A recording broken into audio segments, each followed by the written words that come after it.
देशाच्या निवडणुकीचा रिझल्ट येणाऱ्या 4 तारखेला येणार आहे। अमरावती जिल्ह्यामध्ये भरभरून अमरावती जिल्ह्याच्या जनतेने नवनीत राणाला आशीर्वाद दिला आहे। देशाचे पंतप्रधान मोदीजी यांचा अंडरकरंट होता।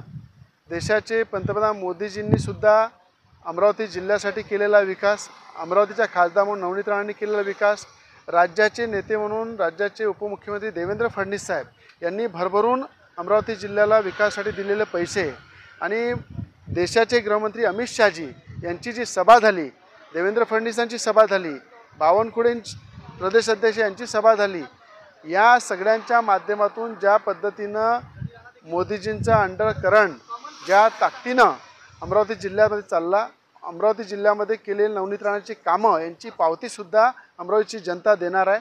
आणि मला असं वाटते की ज्या उद्धव ठाकरेंनी इलेक्शनमध्ये टीका केली, टिप्पणी केली, ते उद्धव ठाकरे देशाचे पंतप्रधान मोदीजींची शपथ झाल्यानंतर 15 दिवसामध्ये जी खिडकी मोदीजींनी उद्धव ठाकरेंनी उघडी ठेवलेली आहे, त्या खिडकीतून तुम्हाला आतमध्ये दिसेल हे खऱ्या अर्थानं काळ्या दगडावरची पांढरी रेघ आहे।